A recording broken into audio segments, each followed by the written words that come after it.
නිබෝවන් සියලුම විදුහල්පතිවරුන්ට විදුහල්පතිතුමියන්ට අ, හඳුන්වා දෙන වාර්ෂික සැලැස්ම සකස් කිරීමේ ඩිජිටල් පද්ධතිය පිළිබඳ පුංචි පැහැදිලි කිරීමක් කරන්නයි සූදානම් වෙන්නේ. එතකොට අපි ඔබලාට මේ පද්ධතිය ලබා ගැනීමෙන් පසු පරිශීලක නාමයක් සහ මුරපදයක් ලබා දීම කරනවා. එය ලබා දීමෙන් අනතුරුව ඔබට මෙන්න මේ ආකාරයෙන් පද්ධතියට පිවිසීම සිද්ධ වෙනවා. ඒතර පද්ධතිය පිවිසුනාට පස්සේ ඔබට විශේෂ නිවේදන දැනගන්න පුළුවන්කම තියෙනවා. ඒ වගේම වීඩියෝ ටියුටෝරියල්ස් බලන්න පුළුවන් මේ පද්ධතියේ ක්‍රියාකාරීත්වය කොහොමද කියන එක. ඒ වගේම ප්‍රධාන වශයෙන්ම ක්‍රියාකාරකම් ඇතුළත් කර ගැනීමේ කොටසක් මේ විදිහට දකින්න පුළුවන්. එතකොට මේකෙදි ඔබට මුලින්ම කරන්න ඕනි දේ තමයි ඔබ භාෂාව තෝරා ගැනීමක් කරන්න ඕනේ. එන්නේ ප්ලෑන් එක හදන භාෂාව ඔබ විසින් තෝරා ගැනීමක් කරන්න ඕන. ඊට පස්සේ ඔබට පුළුවන් විෂය තෝරා ගන්න. අපිට ඒතකොට විෂයන් ගණනාවක් මේ ආකාරයෙන් අපි ඇතුළත් කරලා තියෙනවා. එතකොට ඔබට අවශ්‍ය විෂය මෙතනින් තෝරා ගන්න පුළුවන්. එහෙම තෝරගත්තට පස්සේ ඔබට අපිට මේ ලබලා දීලා තියෙන ඔබ්ජෙක්ටිව් කියන තැන ඔබට ලියන්න පුළුවන්. ඔබ සිංහල යුනිකෝඩ් ඉස්කෝලේ පොත වගේ ෆොන්ට් එකක් පාවිච්චි කරන්න. ඔබගේ අරමුණ ලියා ගන්න පුළුවන්කම තියෙනවා. අරමුණ ලියා ගන්න. මේ අරමුණ එක විෂයකට අදාළව එකපාරක් වතාවක් පමණක් ලියාගත්තම ප්‍රමාණවත්. මොකද සමහරට එකම විෂයකට අදාළව ක්‍රියාකාරකම් ගණනාවක් ඇතුළත් කරනවා නම් අරමුණ හැම වෙලාවෙම ලියන්න අවශ්‍ය වෙන්නේ නැහැ. පළවෙනි වතාවට ඒ විෂයට අදාළව අරමුණ ලියා ගැනීම ප්‍රමාණවත්. ඊට පස්සේ ඔබට ප්‍රමුඛ පරාශය තෝරගන්න පුළුවන්. සමහර විටක ඔබ අපි මේ පද්ධතිය මගින් ලබලා දීලා තියෙන විෂයන්ට අමතරව ඔබට අලුතින් විෂයක් ඇතුළත් කර ගැනීමට අවශ්‍යයි නම් මේ ආකාරයෙන් මෙතන තියෙනවා enter new subject කියලා. එතනින් ඔබට අවශ්‍ය විෂය ඇතුළත් කර ගැනීමේ හැකියාවකුත් තියෙනවා. එහෙම ඇතුළත් කරගත්ත වෙලාවක මෙන්න මෙතන ඔබට ක්‍රියාකාරකම මෙන්න මේ පැත්තේ ඔබේ විෂය යටතේ ඇතුළත් කරන ක්‍රියාකාරකම ඇතුළත් කරගන්න පුළුවන්. එහෙම නැතුව අපි ලබලා තියලා තියෙන ක්‍රියාකාරකමක් ඔබ මේ ලබා දීලා තියෙන එකක් තෝරගත්තොත් ඔබ කරන්න ඕනි දේ තමයි මෙන්න මෙතනින් ඇක්ටිවිටීස් ඔයාලට තෝරගන්න පුළුවන්. ඒ කියන්නේ දැන් අපි හිතුවොත් එහෙම ඇක්ටිවිටීස් විශාල ප්‍රමාණයක් දීලා තියෙනවා.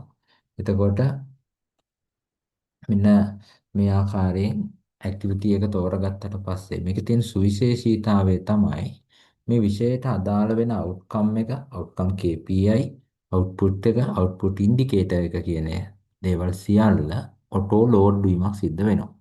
ඔටෝ ලෝඩ් වීමක් සිද්ධ වෙනවා. එහෙම නැතුව ඔබ වෙනත් අලුතෙන් විෂයක් තෝරාගත්තොත් ඔබට KPI එක ලියා ගන්න පුළුවන්. අපි ලබලා දීලා තියෙන KPI වලට අමතරව outcome output වලට අමතරව ඔබට අවශ්‍ය නම් තවත් output outcome ඇතුළත් කර ගැනීමේ අවස්ථාව ලබලා දීලා තියෙනවා ඔබගේ plan එකට අනුව.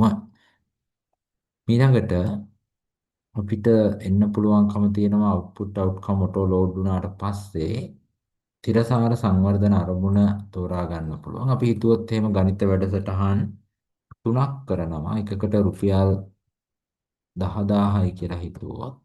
එතකොට ඔබට ඔටෝ කැල්කියුලේෂන් එකක් වෙනවා මෙන්න මෙතන 30000යි කියලා.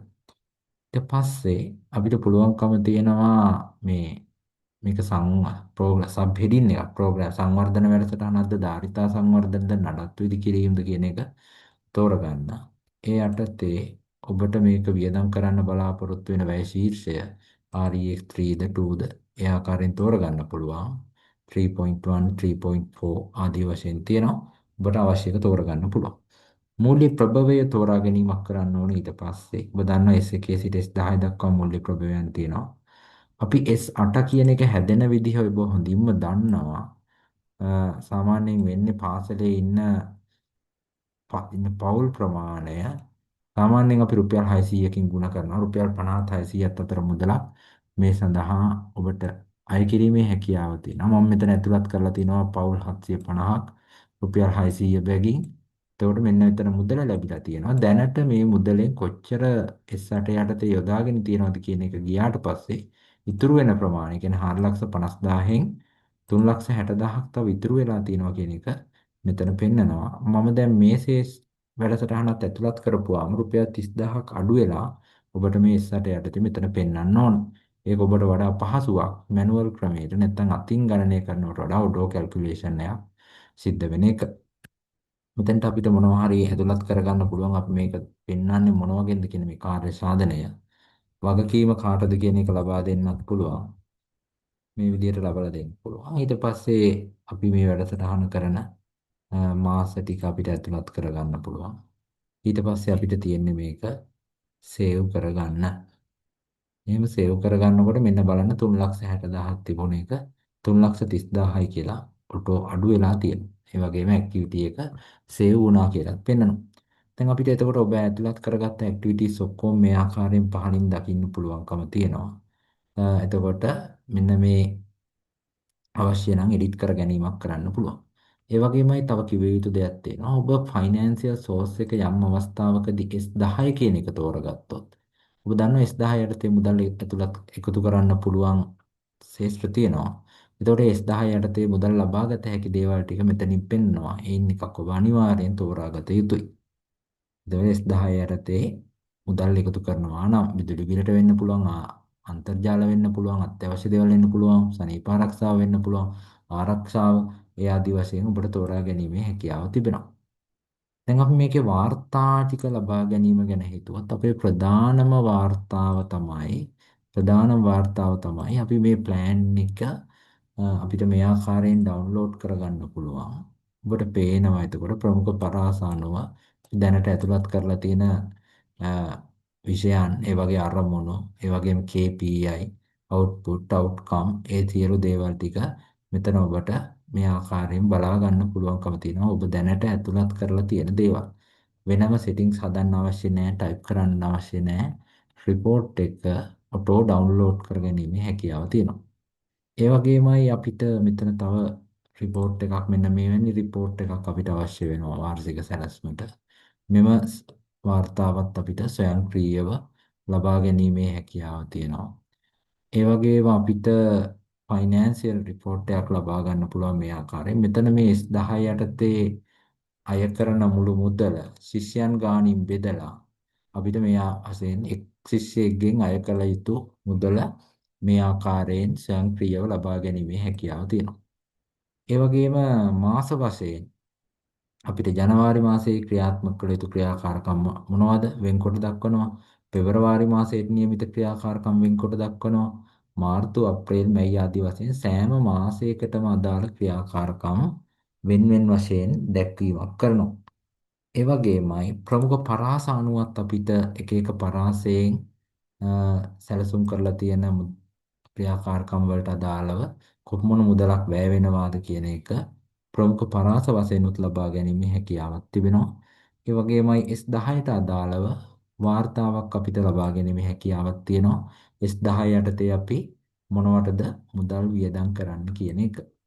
ඒ වගේමයි අපිට මෙහි තවත් වැදගත් දෙයක් තියෙනවා. සර්ච් ඔප්ෂන් එකක් දීලා තිනවා. අපිට අවශ්‍ය නම් අපිට සර්ච් කරලා බලා ගන්න පුළුවන් ක්‍රියාකාරකම් අනුව අපි කොහොමද එක එක ක්‍රියාකාරකම් වලට අනුව වෙන් කරලා තියෙන මුදල් ප්‍රමාණය කොහොමද මොන මාසයකටද වෙන් කරලා තියෙන්නේ ඒ වගේ වාර්තා ගොඩාක් මේකෙන් අපිට ජෙනරේට් කරගැනීමේ හැකියාව තියෙනවා මූල්‍ය ප්‍රභවය අනුව අපි ගත්තොත් S8 කියන එක ගත්තොත් එහෙම S8 යටතේ අපි මොනවද වියදම් කරන්න බලාපොරොත්තු වෙන්නේ එතකොට ඒ ආදී වශයෙන් අපිට මේ විදිහට වාර්තා ලබා ගැනීමේ හැකියාවකුත් තියෙනවා.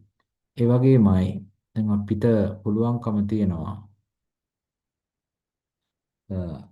අපි කරන සෑම වැඩසටහනක්ම අවසන් වුණාට පස්සේ මේ අපිට මේක සම්පූර්ණ කරා කියලා මේක වාර්ෂික සැලැස්ම මුද්‍රණය කරන එකට වැදගත් නැති වුණත් ඔබට පාසලේ අවසන් කර ඇති ක්‍රියාකාරකම් සංඛ්‍යාව වඩා පහසුවෙන්ම සටහන් කර ගැනීම සහ ඕනෑම අවස්ථාවකදී රැස්වීමකදී වගේ ඉදිරිපත් කරන්න පුළුවන්කම තියෙනවා. ඔයගොල්ලන්ගේ ප්‍රෝග්‍රස් එක දක්වන්න පුළුවන්කම තියෙනවා. කොච්චර දුරට වැඩසටහන් ප්‍රමාණයක් ප්ලෑන් එකෙන් ඉවර කරලා තියෙනවද කියලා. ඒ වගේමයි සර්ච් කරන්න පුළුවන්කම තියෙනවා. අපි ගණිත විෂය සංවර්ධනය වෙනුවෙන් කොච්චර ප්‍රමාණයක් අපි සැලසුම් කරලා තියෙනවද? එකෙන් කීයක් ඉවර කරලා තියෙනවද? තව කීයක් තියෙනවද? ඒ වගේ අපිට අවශ්‍ය ආකාරයෙන් සර්ච් පහසුකම් ලබලා දීලා තියෙනවා. මේක ඉතාම වැදගත්. ඔබට විදුහල්පති රැස්වීම් වලදී වගේ ඕනෑම ගැටලුවක් තමන්ගේ ජංගම දුරකථනයෙන්ම තමන්ගේ ප්ලෑන් එක කොච්චර දුරට ක්‍රියාත්මක කරලා තියෙනවද කියලා බලලා අවශ්‍ය වාර්තා ලබා දීමේ හැකියාව තියෙනවා. තව විශේෂයෙන් කිව යුතු දෙයක් තියෙනවා. අපි මේ සැලැස්ම නිර්මාණය කිරීම ඌව පළාත් ආකෘතියට අනුව තමයි සිදු කරලා තියෙන්නේ. වෙනත් පළාත්වල ගුරු බෞතුන්ගුනුත් මේ පිළිබඳව විදුහල්පතිවරුන්ගෙන් ඉල්ලීමක් තියෙනවා. අපි දැනට මේ ආකෘතියට අනුව නිර්මාණය කරලා තියෙනවා. ඔබතුමන්ලාගේ අදහසුත් මේ පිළිබඳ ලබලා දෙන්න. ඉදිරියේදී ඔබතුමන්ලාගේ පළාත්වලට ගැලපෙන ආකාරයෙන් මෙම වැඩසටහන සකස් කරලා දෙන්න පුළුවන්. ඊටාම කෙටි වීඩියෝ එකක් බොහෝ දෙනෙක් මේ පිළිබඳව විමසන නිසා තමයි මේ ඉදිරිපත් කරේ. ඒ වගේමයි අපි පාසලකට මේ මෘදුකාංගේ නැත්තම් මේ පද්ධතිය ලැබලා දුන්නාට පස්සේ ඔබගේ පාසලේ ඉන්වොයිස් එකත් මේ ආකාරයෙන් ඔබට ලබා ගන්න පුළුවන්කම තියෙනවා. ඒතර මේ සාම්පල් එකක් විතරයි තියෙන්නේ. ඉන්වොයිස් එක මේ ආකාරයෙන් පද්ධතිය තුලින්ම ලබා ගැනීමේ හැකියාව තියෙනවා.